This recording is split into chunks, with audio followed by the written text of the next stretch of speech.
আমরা সমানুতা নিয়ে আলোচনা করব। সমানুতাকে আইসোমারিজম বলা হচ্ছে, বা আমরা যদি সমানু বলি তাহলে বলবো আইসোমার। অর্থাৎ আমাদের আইসোমার, ISOMER, আইসোমার মানে হচ্ছে সমানু। আর যদি আমরা বলি আইসোমারিজম তাহলে সেটাকে বলবো আমরা সমানুতা। আমরা সংজ্ঞা পরে যাচ্ছি, আগে একটু লিখে নেই জিনিসটা, যে সমানুতা কয় ধরনের। তাহলে আমরা বলবো দুই ধরনের, একটা গাঠনিক আর একটা হচ্ছে স্টেরিও। স্টেরিওটাকে অনেকেই ত্রিমাত্রিকও বলে, ত্রিমাত্রিক বা স্টেরিও। এখন গাঠনিক আর স্টেরিওর মধ্যে পার্থক্য কি আমরা একটু বলি। আণবিক সংকেত একই, গাঠনিক সংকেত যদি ভিন্ন থাকে তাহলে তাদেরকে আমরা গাঠনিক সমানুতা বলবো। আবার আণবিক সংকেত একই থাকবে কিন্তু গাঠনিক সংকেত ভিন্ন থাকবে। একই আণবিক সংকেত ও ভিন্ন গাঠনিক সংকেত, তাহলে তাদেরকে বলবো গাঠনিক সমানুতা বলবো আমরা। আর যদি বলি একই আণবিক সংকেত এবং একই গাঠনিক সংকেত কিন্তু তাদের মধ্যে কি তোমার ভৌত ধর্ম বা রাসায়নিক ধর্মের পার্থক্য থাকে, তাহলে তাদেরকে বলবো আমরা স্টেরিও সমানুতা বা ত্রিমাত্রিক সমানুতা। এখন যদি সমানু জানতে চাই কোশ্চিনে, সমানু কাকে বলে বা সমানুতা কাকে বলে, তখন কি লিখব? তখন দুইটা জিনিসকে আমরা এক জায়গায় করতে পারি না। একই আণবিক সংকেত এবং ভিন্ন গাঠনিক সংকেত হতেও পারে, আবার নাও হতে পারে। এরূপ দুটি যৌগকে পরস্পরের সমানু বলবো এবং প্রসেস বা প্রক্রিয়াটাকে সমানুতা বলবো। তাহলে যৌগ দুটাকে পরস্পরের, দুইটা বা তিনটা হইতে পারে, তাদেরকে পরস্পরের সমানু বলবো এবং প্রক্রিয়াটাকে সমানুতা বলবো। এখন এই গাঠনিক সমানুতাটাকে কয়েকটা অংশে ভাগ করা হয়েছে। শিকল বা চেইন, অবস্থান, কার্যকরী, মেটামারিজম, টোটোমারিজম। এই জিনিসগুলো থেকে এমসিকিউ খুবই আসে। পাশাপাশি অনুধাবনও সাজানো হয় মেটামারিজম এবং টোটোমারিজম থেকে সাজানো হয় অনুধাবন। আর যদি বলি সৃজনশীল আসবে কোথা থেকে, তাহলে আমরা বলবো এই জায়গাটা থেকে সিকিউ আসবে বা সৃজনশীল আসবে। স্টেরিও সমানুতা থেকে সৃজনশীল আসবে, এগুলো থেকে না। এগুলো থেকে সাধারণত আসতে পারে এমসিকিউ, সাধারণত আসতে পারে ক নাম্বার এবং খ নাম্বারগুলোতে, মানে জ্ঞানমূলক এবং অনুধাবনগুলোতে এগুলো আসতে পারে। আর সৃজনশীল আসবে স্টেরিও সমানুতা থেকে, এবং স্টেরিও সমানুতার মধ্যে এই দুটার তুলনা করে সাধারণত প্রশ্ন আসে। তো স্টেরিও সমানুতাকে আমরা দুইটা অংশে ভাগ করতেছি, একটা জ্যামিতিক আর একটা হচ্ছে আলোক। জ্যামিতিকটাকে আবার দুইভাবে ভাগ করতেছি, সিস এবং ট্রান্স। আমরা যখন সিস ট্রান্স নিয়ে আলোচনা করব তখন ডিটেলস বলবো যে সিস মানে একই পাশে আর ট্রান্স মানে বিপরীত পাশে। আমরা আলোচনা করার সময় ডিটেলস বলবো সেই সময়। আর আলোক সমানুতাটাকে আমরা দুইটা অংশে ভাগ করি, একটা হচ্ছে ডি আর একটা হচ্ছে এল, যেটাকে আমরা পূর্ণরূপ বলবো এক সময় যে ডেক্সট্রো রোটেটরি, ডান ঘূর্ণি, লিভো রোটেটরি, বাম ঘূর্ণি। আমরা যখন আলোক সমানুতা নিয়ে আলোচনা করব তখন ডিএল নিয়ে ডিটেলস আলোচনা করব। জ্যামিতিক সমানুতা নিয়ে যখন আলোচনা করব সিস ট্রান্স নিয়ে ডিটেলস আলোচনা করব। তো এখন আমাদের আলোচনার বিষয়বস্তু হচ্ছে গাঠনিক সমানুতা। আমরা কি আলোচনা করব এখন? গাঠনিক সমানুতার এই প্রকারভেদগুলো। তো হেডলাইন দাও, গাঠনিক সমানুতা। আমরা শিকল বা চেইন সমানুতা নিয়ে আলোচনা করব এখন। এটা গাঠনিক সমানুতার একটা মধ্যে পড়ে যায়। আমরা এখানে হেডলাইন একটা লিখতে পারি অবশ্য, গাঠনিক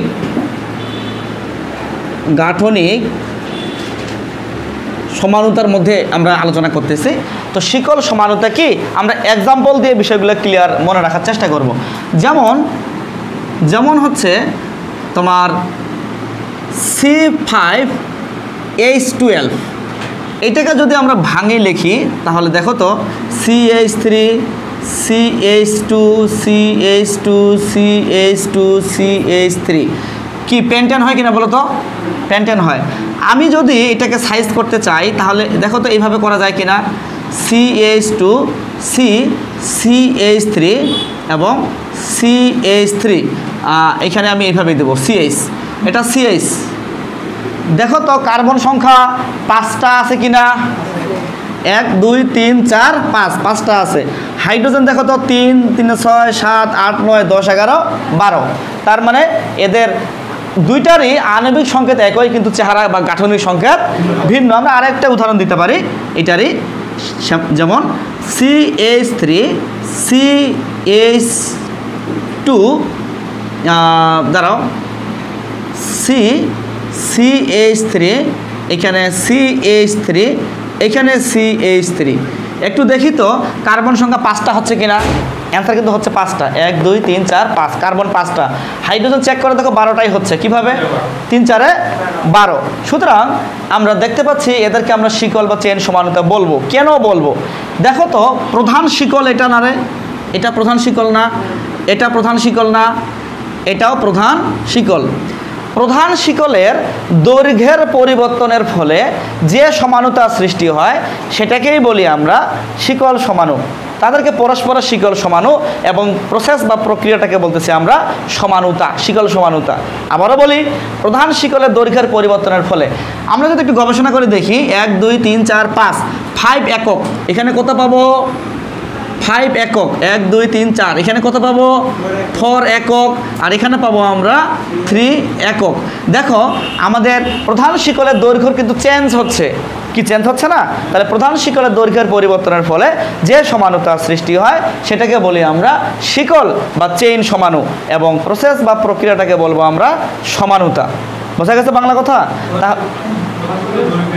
জি, প্রধান শিকলের দৈর্ঘ্যের পরিবর্তনের ফলে যে সমানুতা সৃষ্টি হচ্ছে সেটাকে বলতেছি আমরা শিকল সমাণু বা সমানুতা। বইয়ে আরো সুন্দর করে ভালো করে সংজ্ঞা দেওয়া আছে। কি মিশাই দেব? ওকে, তাহলে এখন আমরা হেডলাইন দিব অবস্থান সমানুতা। অবস্থান সমানুতা নিয়ে এখন কাজ করব।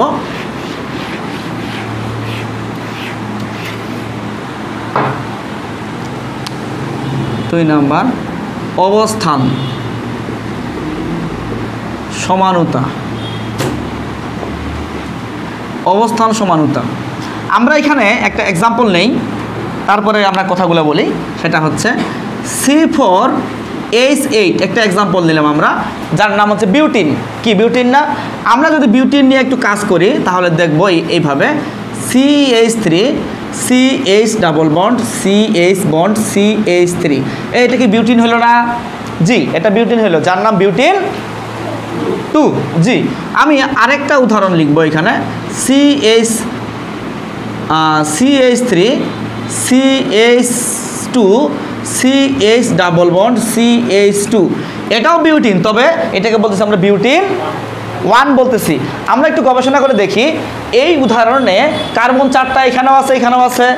হাইড্রোজেন কয়টা পাবো? 3 4 5 6 7 8, এখানেও আছে। আমরা যদি গবেষণা করি এই উদাহরণটার দিকে 1 2 3 4, 4টা কার্বন এখানেও আছে, 3 4 5 6 7 8, 8টা হাইড্রোজেন এখানেও আছে। সুতরাং আমরা দেখতে পাচ্ছি যে, তাকাই একটু, এটা তো গাঠনিক সমানুতাই, তাই না? কারণ গাঠনিক সমানুতা বলা কি ছিল? আণবিক সংকেত একই থাকবে, গাঠনিক সংকেত ভিন্ন থাকবে। কিন্তু আমরা আলোচনা করতেছি অবস্থান সমানুতা। অবস্থান সমানুতা দেখো, কার্যকরী মূলকের অবস্থান দেখো, কোথাও দিচ্ছি 1 নাম্বার কার্বনে, কোথাও দিচ্ছি 2 নাম্বার কার্বনে। সুতরাং কার্যকরী মূলকের অবস্থানের পরিবর্তনের ফলে যে সমানুতার সৃষ্টি হয় সেটাই হচ্ছে অবস্থান সমানুতা।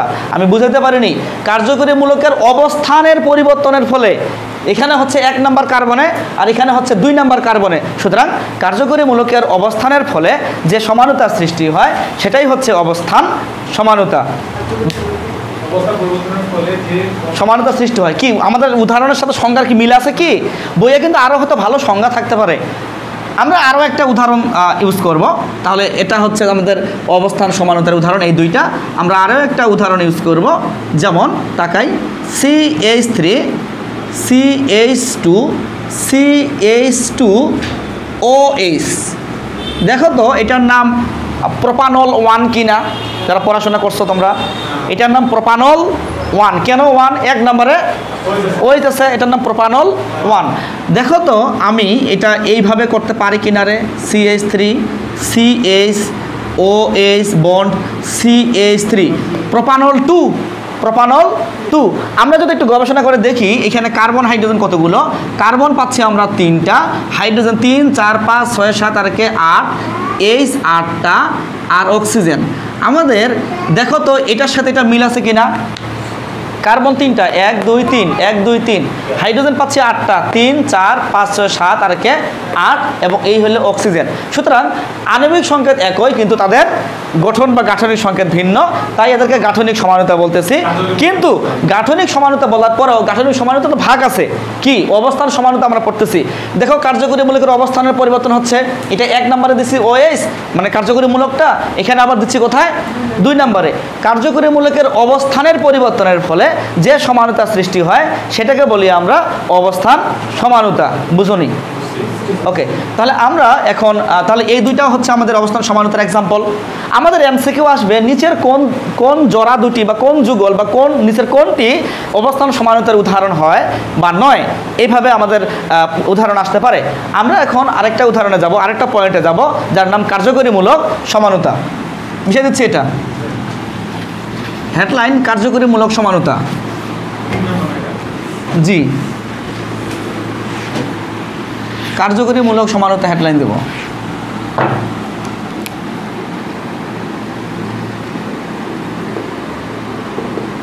কার্যকরীমূলক সমানুতা। আমরা কার্যকরীমূলক সমানুতা নিয়ে কথাবার্তা বলবো। তো কার্যকরীমূলক সমানুতা বলতে কি বোঝাচ্ছি আমরা? কার্যকরীমূলকটাই চেঞ্জ হয়ে যাবে। কি হয়ে যাবে? কার্যকরীমূলকটাই চেঞ্জ হয়ে যাবে। বুঝনি? এ নামের একটা যৌগ আছে, এ কার্যকরীমূলক বিশিষ্ট একটা যৌগ আছে, এখানে দেখতে পাচ্ছি এটা বি কার্যকরীমূলক যৌগে কনভার্ট হচ্ছে, তাহলে তাদেরকে পরস্পরের বলবো আমরা কার্যকরীমূলক সমানুতা। আমরা এক্সাম্পল দিলে বিষয়টা ক্লিয়ার হবে।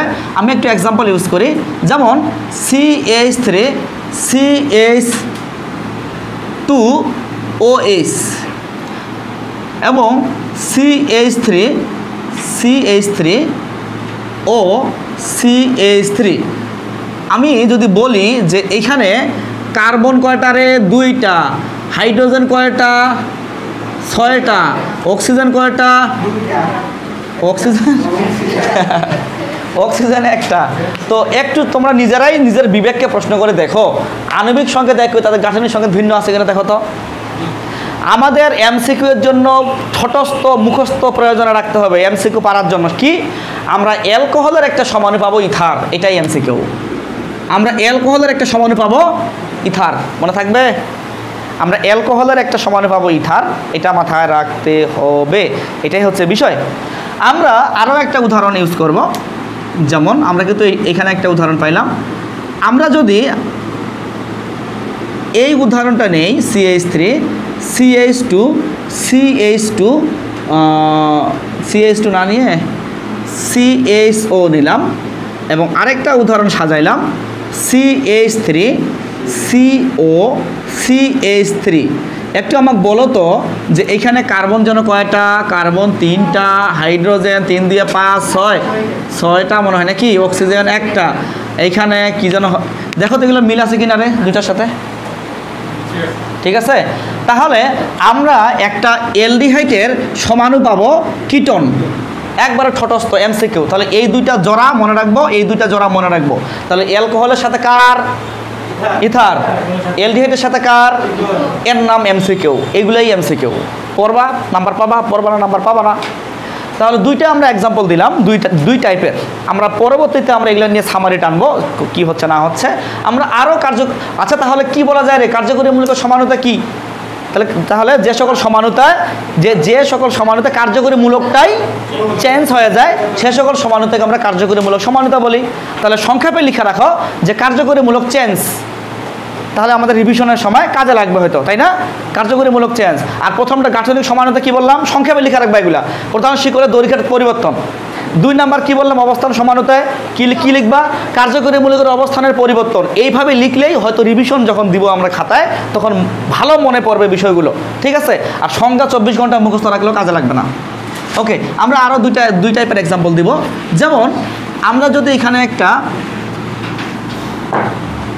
উদাহরণ দেই, তোমার বিউটিন। আমরা আরেকটা 3 নাম্বার উদাহরণ দিচ্ছি C4H8। এই বিউটিনটাকে আমরা এইভাবে লিখতে পারি না রে, CH3। আমি লাল কলম ইউজ না করে কালো কলম ইউজ করি। যেমন CH3 CH double bond CH bond CH3। আমরা এই একটা উদাহরণ নিলাম C4H8, 1 নম্বরে লিখলাম এটা। 2 নম্বরে কি আমি এটা লিখতে পারি কি না একটু দেখতে হবে, স্বীকার করতে হবে যে কোথাও ভুল হচ্ছে নাকি। আমাদের স্বীকার করতে হবে কোথাও ভুল হচ্ছে নাকি। দেখো তো আমাদের কার্বন 4টা, কার্বন 4টাই আছে, হাইড্রোজেন 2 4 2 8 8টাই আছে, ঠিক কিনা বলো তো। তাহলে আমরা এইভাবে বলবো যে একটা অ্যালকিনের সমানু পাবো আমরা চাক্রিক অ্যালকেন, তাই তো মনে হচ্ছে অ্যালকিন চাক্রিক অ্যালকেন। তবে একটা কথা, এই যে প্রথম 2টা এক্সাম্পল দিলাম না বই পুস্তকগুলোতে, ওই 2টা উদাহরণই আছে। এই যে উদাহরণটা এখন দিব একটা, আরেকটা দিব, আমি 4টা উদাহরণ সাজাবো। প্রথম 2টাই আমাদের বই পুস্তকগুলোতে আছে, ওগুলোই পরীক্ষায় আসে। আর এখন যেগুলো দিব সেটা পরীক্ষায় আসবে না, পরীক্ষায় মানে বইগুলোতেই নেই সেভাবে। হ্যাঁ, তাহলে একটা অ্যালকিনের সমানু পাচ্ছি আমরা চাক্রিক অ্যালকেন, মনে থাকবে।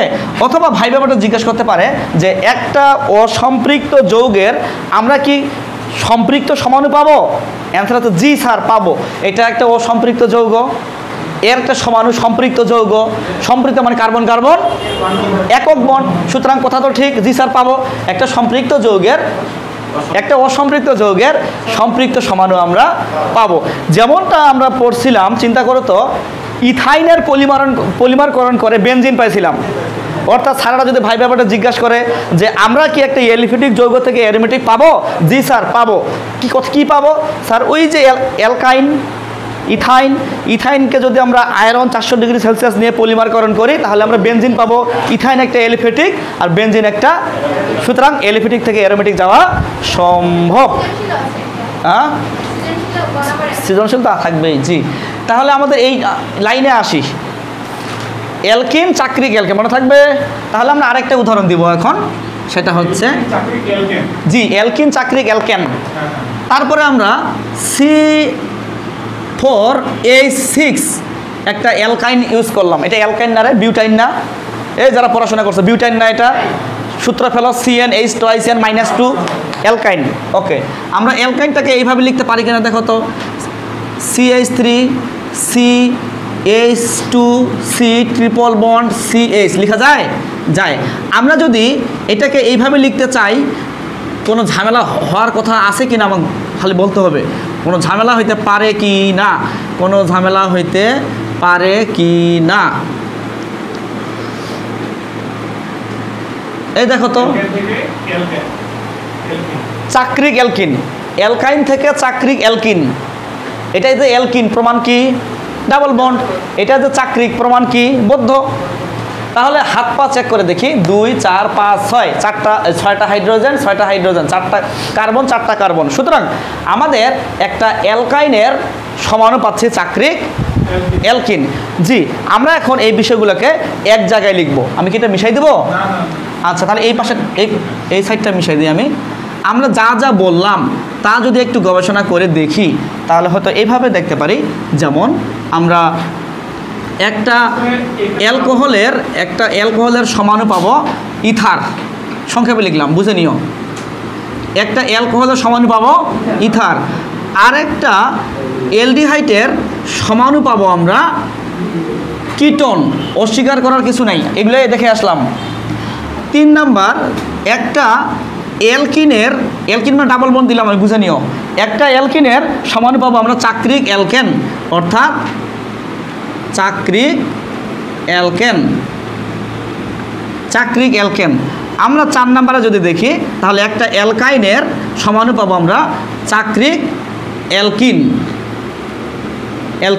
এই যে যা যা আলোচনা করলাম সব শর্টকাট এখানে বলে দিছি। কি এটা শর্টকাট না? শর্টকাট। তাহলে alcohol ether, aldehyde ketone, alkene চাক্রিক অ্যালকেন, অ্যালকাইন চাক্রিক অ্যালকিন। জি, এই ডাবল বন্ডটা আমরা যে কোনো জায়গায় ইউজ করতে পারবো, মানে আমরা অ্যালকিন নিয়ে আসতে হবে, এটাই হচ্ছে বিষয়। আমাদের পরীক্ষা যদি আসে এই 2টা আসবে, কারণ এই 2টা বই পুস্তকগুলোতে বেশি আলোচনা করছে। তো আমরা এই হচ্ছে কার্যকরীমূলক, অর্থাৎ কার্যকরীমূলকটাই চেঞ্জ হয়ে যাবে।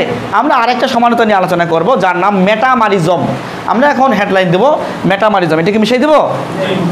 তাহলে এখন আমরা হেডলাইন দেবো মেটামারিজম।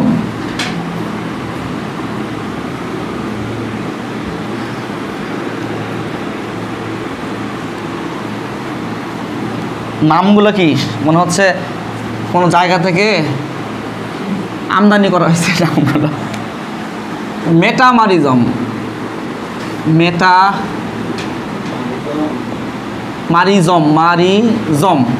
মেটামারিজম। আমরা যদি বলি মেটামারিজমের এক্সাম্পল কি, তারপরে সংজ্ঞা টঙ্গায় কথাবার্তা বলি। আমরা একটা এক্সাম্পল নেই, যেমন CH3CO CH3 কেন রে, CH2 পেন্টানন বলতে পারি না রে, পেন্টানন 1 2 3 4 5 পেন্টানন, আচ্ছা যা হোক পেন্টানন 2 বলা যায়। আমরা আরেকটা লিখব CH3, তারপর CH2CO CH3 আমাদের একটু আমাকে বলতে হবে যে এইখানে কার্বন যেন কয়টা, 5টা, হাইড্রোজেন যেন কয়টা, 3 4 5 6 7 8 9 10টা, অক্সিজেন যেন কয়টা, 1টা। তো দেখো তো আণবিক সংখ্যা দেখো ওই গাঠনিক সংখ্যা ভিন্ন হচ্ছে কিনা, হচ্ছে, তাই এটাকে আমরা গাঠনিক সমানতা বলতেছি। কিন্তু মেটামারিজম বলার কাহিনী কি, মেটামারিজম হওয়ার জন্য কিছু কন্ডিশন লাগে। কি কি কন্ডিশন, আমি একটু কন্ডিশনটা বলি, শর্তটা বলি। মেটামারিজম হওয়ার জন্য কিছু শর্ত লাগে। একটু মেটামারিজম হওয়ার জন্য কিছু শর্ত লাগে। 1 নম্বর শর্ত হচ্ছে দ্বিযোজী ফাংশনাল গ্রুপ, সংক্ষেপে লিখলাম কার্যকরীমূলক। ফাংশনাল গ্রুপ মানে কি রে, কার্যকরীমূলক। দ্বিযোজী মানে যার যোজনী 2টা, OH। এবার মিলাও তো, OH এর যোজনী 2টা আছে নাকি, অ্যালকোহলের আছে না, কিটোনের 2টা আছে। অর্থাৎ দ্বিযোজী বলতে বোঝাচ্ছি আমি, সেটা হইতে পারে ইথার, হইতে পারে কিটোন, এবং হইতে পারে 2 ডিগ্রি এমিন। দেখো তো এটা 2 ডিগ্রি এমিন কিনা, 2 ডিগ্রি আমরা এমিন পড়িনি, এটা 2 ডিগ্রি এমিনের উদাহরণ হতে পারে না। তো এই দ্বিযোজী কার্যকরীমূলক থাকতে হবে, 1 নাম্বার কন্ডিশন এটা, 1 নাম্বার। বুঝি না, এস্টারের ক্ষেত্রে আর কই, এস্টার কই, আর COO আর। এখানে দ্বিযোজী হইতে গেলে 2টা হ্যাঁ হইতে পারে, এবং আর 2টা ফাঁকা রাখতে হবে। তবে আমাদের এই 3টায় প্রয়োগ বেশি দেখব, এই 3টারই প্রয়োগ বেশি দেখব। 2 নাম্বার পয়েন্ট, ফাংশনাল গ্রুপ। একটু আমার কথা বলতে দাও। ফাংশনাল গ্রুপের FG এর উভয় পাশের কার্বন এর পার্থক্য থাকবে, মানে কম বেশি থাকবে। প্রমাণ একটু তাকাই। ফাংশনাল গ্রুপ, বাম পাশে কয়টা কার্বন, ডান পাশে কয়টা কার্বন, 3টা। এবার ফাংশনাল গ্রুপ আবারও এই পাশে দিছি আমি, এবার ডান পাশে কয়টা ছিল, 3টা। এবার দেখতে পাচ্ছি বাম পাশে ছিল 1টা, দেখতে পাচ্ছি 2টা। যদি এরকম হয় দ্বিযোজী কার্যকরীমূলক থাকে এবং উভয় পাশে কার্বন সংখ্যার কম বেশি হয়, উভয় পাশের কার্বন সংখ্যা কম বেশি হয়, তাহলে তাদেরকে পরস্পরের বলবো আমরা মেটামারিজম। প্রশ্ন, মেটামারিজম আর আর অবস্থান সমাণু কিছুটা এক মনে হচ্ছে না? মেটামারিজম আর অবস্থান সমাণু কিছুটা এক, তবে যদি গবেষণা করে দেখি তাহলে পার্থক্য খুঁজে পাবো। অবস্থান সমাণুতে কোনো কন্ডিশন নাই, ইচ্ছামতো কার্যকরীমূলক নাও, কিন্তু এখানে ইচ্ছামতো কার্যকরীমূলক নিতে পারবা না, এখানে দ্বিযোজী কার্যকরীমূলক নিতে লাগবে, এটাই পার্থক্য। তাই আমরা বলতে পারি, কি বলতে পারি রে, সকল মেটামারিজমই হচ্ছে অবস্থান সমানতা, এবং সকল অবস্থান সমানতা মেটামারিজম নয়। কারণ মেটামারিজম হওয়ার কন্ডিশন হচ্ছে কি, দ্বিযোজী কার্যকরীমূলক থাকতে হবে, এই হচ্ছে বিষয়। তো মেটামারিজমের এক্সাম্পল আমরা দিয়ে দিলাম, এখানে কোনো ভেজাল নাই। FG মানে ফাংশনাল গ্রুপের উভয় পাশের কার্বনের পার্থক্য থাকবে। যেমন ফাংশনাল গ্রুপ উভয় পাশে কার্বনের পার্থক্য মানে এখানে 1টা, এখানে 3টা। দ্বিতীয় উদাহরণে বাম পাশে 1টা না থেকে 2টা দেখতে পাচ্ছি, ওই পাশে 3টা না থেকে 2টা দেখতে পাচ্ছি। সুতরাং কার্বন ফাংশনাল গ্রুপের মানে কার্যকরীমূলকের উভয় পাশের কার্বনের পার্থক্য ভিন্ন থাকবে। অনেকেই বলে অ্যালকাইল মূলকের সাইজের পার্থক্য থাকবে। আবারও বলতেছি, অ্যালকাইল মূলকের সাইজ এই হইতে পারে না রে, অ্যালকাইলের সাইজ দেখো আর এই অ্যালকাইলের সাইজ দেখো, এই অ্যালকাইলের সাইজ দেখো আর এই অ্যালকাইলের সাইজ দেখো, বলা যায় না? অ্যালকাইল মূলকের আকারের পার্থক্য থাকতে পারে দ্বিযোজী কার্যকরী মূলকের উভয় পাশে। তো আমরা আকার নিয়ে কথাবার্তা বলতে পারি, কার্বন নিয়েও কথাবার্তা বলতে পারি। আমাদের আরেকটা উদাহরণ আমরা দেখবো, এটা করে শেষ করব, সেটা হচ্ছে টোটোমারিজম। রোজা মনে সবাই আসো কি? আমিও আছি। আচ্ছা, যেটা কাজে লাগবে পরীক্ষার খাতায় এমসিকিউ এর জন্য, এই দ্বিযোজি কেন নিচের কোন কার্যকরীমূলকটি মেটামারিজমে অংশগ্রহণ করে? বুঝুনি বাংলা কথা? নিচের কোন কার্যকরীমূলকটি দ্বিযোজি এই মেটামারিজমে অংশগ্রহণ করে? যেখানে দ্বিযোজি সেটাই উত্তর। তার মধ্যে এই তিনটা উদাহরণ খুবই আসে, তাই আমি এই তিনটা উদাহরণ লিখে দিলাম। আমরা এখন হেডলাইন দেব টোটোমারিজম। টোটোমারিজম, তাহলে আমাদের গাঠনিক সমানতা শেষ হবে। টোটোমারিজম, টোটোমারিজম, হেডলাইন দেব টোটোমারিজম।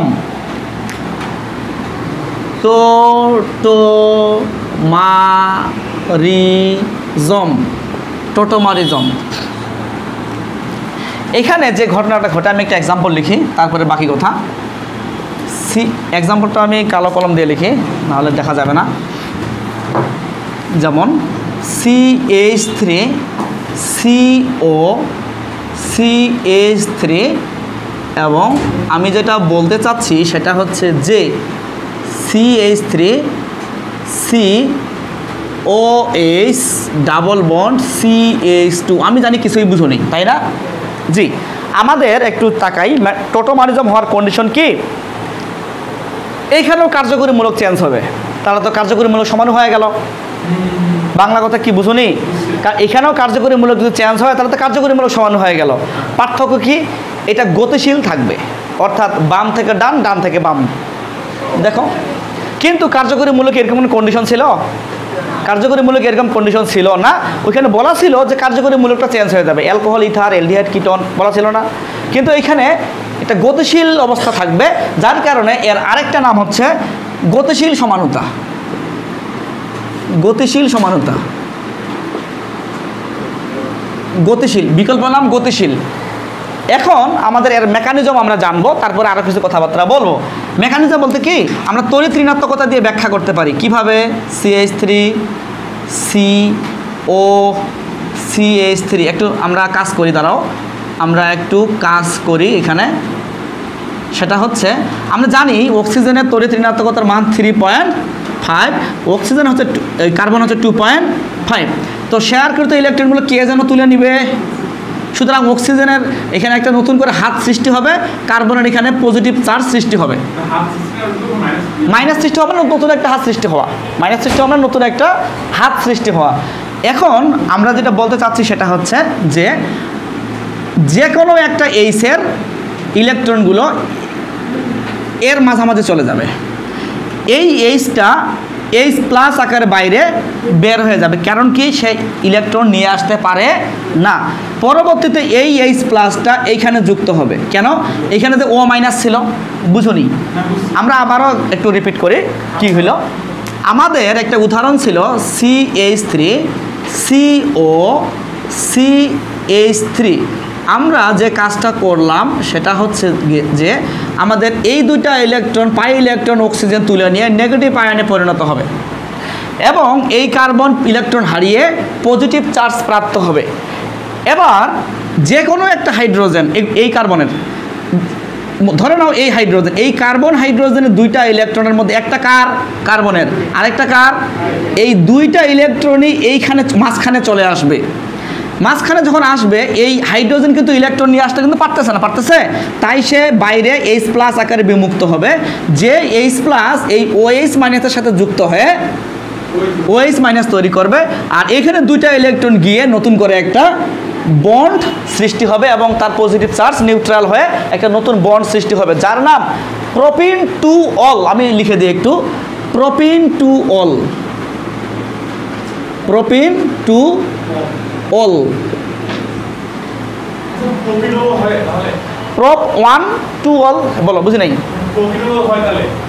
প্রোপিন, প্রোপিনল, প্রোপিনল,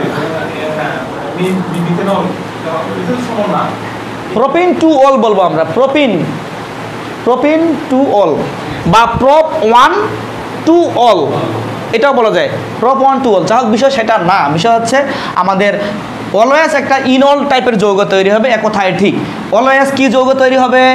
ইনল, ইন আর অল। কেন ইনল বলতেছি? বলার কারণ এই যে একটা ইন ডাবল বন্ড মানে কি অ্যালকিন মানে ইন আর ওএইচ মানে অল, সুতরাং উৎপাদে অলওয়েজ ইন অল টাইপের যৌগ তৈরি হবে। বুঝুনি, উৎপাদে অলওয়েজ ইন অল টাইপের যৌগ তৈরি হবে। তবে আমরা এখানে আরও একটা এক্সাম্পল ইউজ করতে পারি। তবে শর্ত কি জানো, শর্ত হচ্ছে অবশ্যই কার্যকরী মূলকের পাশের কার্বনটাকে কি জন্য বলতাম আমরা, আলফা কার্বন। বুঝুনি, পড়াশোনা তো করে আসলে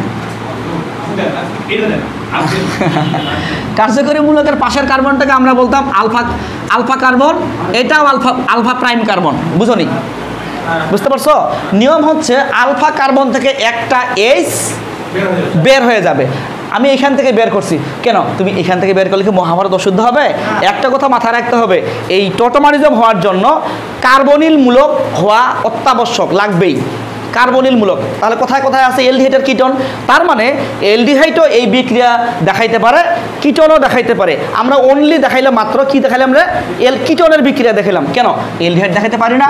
জি পারি, প্রমাণ CH3COH। একটু কথা আমার সাথে বলো তো, এটা পুরোটা একটা কার্যকরী মূলক না? আমাদের আলফা কার্বন কি এটা না রে? নিয়ম কি ছিল, আলফা কার্বনের একটা এইচ বের হবে, তো বের হয়ে গিয়ে এখানে যাবে। এই কথা বুঝতেছো না কেন? তো এখানে গিয়ে দেখো তো CH2 ডাবল বন্ড COH, এখানে একটা এইচ, এরকম একটা হওয়ার কথা না? হ্যাঁ, এরকম একটা হবে। তো আমাদের যদি কখনো এরকম সিচুয়েশন দাঁড়ায় যে কোনটা থেকে নিব, যেমন CH3CH2 COCH3, এবার কি হবে, এটাও আলফা প্রাইম বা আলফা, এই সাইড থেকে নিব না, এটার সমাধান দিয়ে গেছে সেই একটা মরহুম মানুষ, মরা মানুষ, এই যে বলে দিছে। নাম কি লোকটার? সাইজেফ, লোকটার নাম হচ্ছে সাইজেফ। এরকম ঝামেলায় পড়লে যেই কার্বনে এইচ কম সেই কার্বন থেকে এইচ টানতে হবে। এই পরিণীরে পড়ছি। তাহলে ঘটনা যেটা হবে সেটা হচ্ছে যে আমরা যে কাজটা করব সেটা হচ্ছে আমাদের এখান থেকে একটা এইচ বের হবে অবশ্যই, CH3CH ডাবল বন্ড COH, আর এখানে ছিল CH3।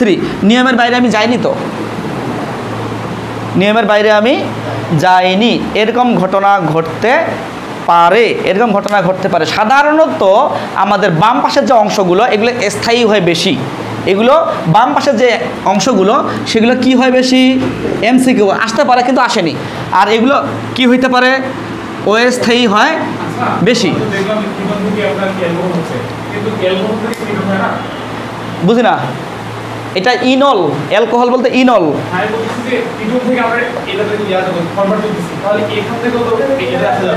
এখান থেকে তৈরি করা যায় কিন্তু হ্যাঁ করা যাবে, কিন্তু করা যাবে ঠিক আছে, কিন্তু তুমি ইনল যৌগ কিভাবে তৈরি করবা আমাকে বলো তো এবার। কন্ডিশন যেন কি ছিল, কন্ডিশন ছিল ইনল যৌগ তৈরি হবে, তুমি এখান থেকে কেমনে কি করবা আমাকে বলো, একটা এইচ কোথায় দিবা? আমরা তো টোটোমারিজম পড়তেছি, তো আমরা তো অন্য কোনো টপিক পড়তেছি না, টোটোমারিজম পড়তেছি। টোটোমারিজমের কন্ডিশন হচ্ছে আলফা কার্বন থেকে একটা এইচ সরাইতে হবে।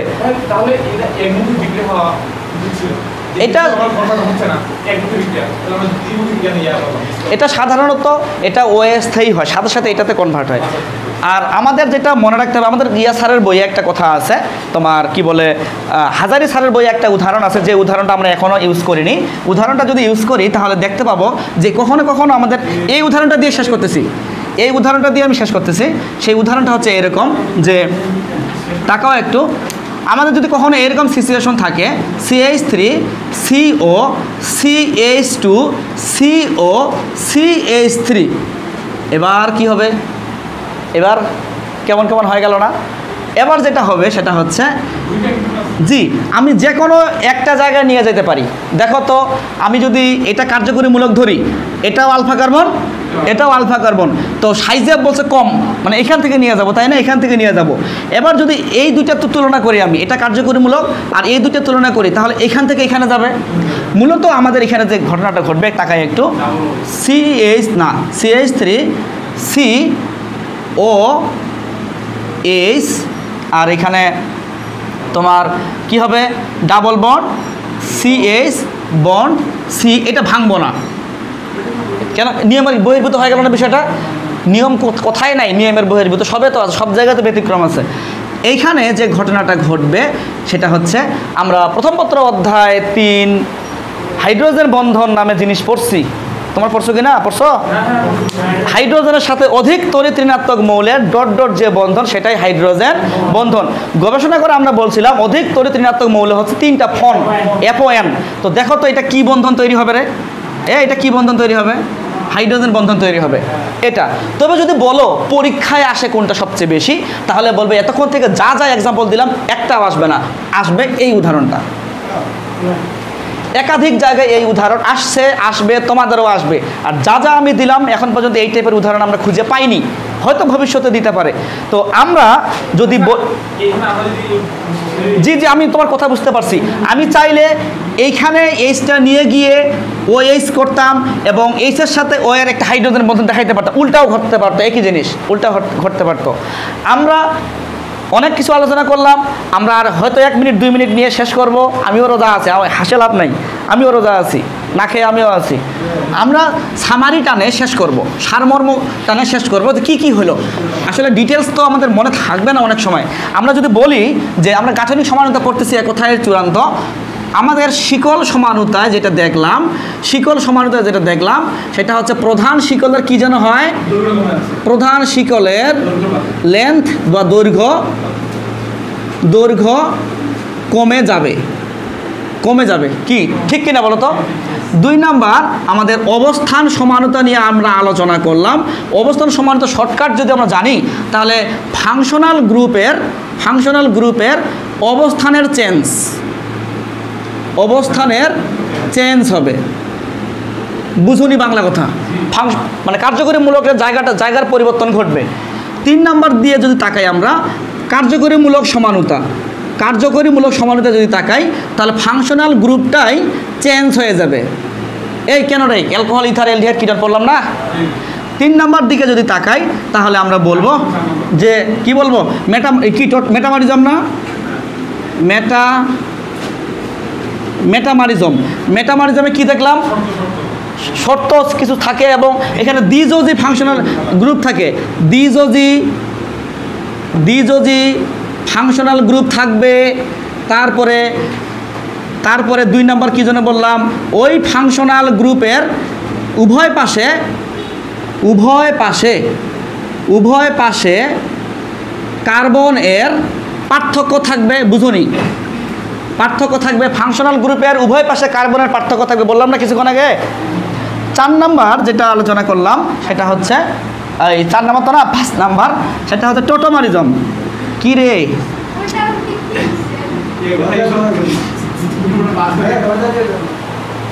হ্যাঁ,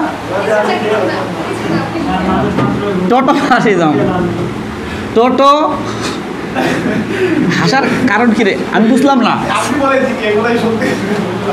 হ্যাঁ, টোটোমারিজম নিয়ে যদি চিন্তা ভাবনা করি, এইখানেও ফাংশনাল গ্রুপ চেঞ্জ হবে, CHANG চেঞ্জ হবে। তবে আরও কিছু কথা আছে, কথাটা যেন কি কথা আছে, গতিশীল হবে। আমরা একটা কথা ইউজ করতে পারি না রে, সেটা হচ্ছে কার্যকরী মূলকের সাথে, একটু তাকাও তো, কার্যকরী মূলকের সাথে এর সম্পর্ক আছে না? সকল মেটামারিজমই হচ্ছে কার্যকরী বলা যায়? মেটামারিজম নয়, এটা হইতে পারে। আবার অবস্থানের সাথে সম্পর্ক কার আছে? মেটামারিজমে। তবে যদি বলি যে পরীক্ষায় অনুধাবন আসতে পারে কোন 2টা থেকে, তাহলে আমরা বলবো মানে আসতে পারে 3 নাম্বার থেকে, 3 নাম্বার পয়েন্টটা মানে কার্যকরী থেকে, আর টোটোমারিজম থেকে, এই 2টা থেকে অনুধাবন আসতে পারে, আর MCQ পুরোটাই পড়তে হবে। তো এই হচ্ছে আমাদের গাঠনিক সমানতার কথাবার্তা। এটা আমাদের প্রথম পর্ব। নেক্সট ক্লাসে আমরা আলোচনা করব স্টেরিও সমানতা নিয়ে আলোচনা করব। তো আমরা এখানে শেষ করলাম, ইফতারের টাইম প্রায় হয়ে যাচ্ছে। আল্লাহ হাফেজ।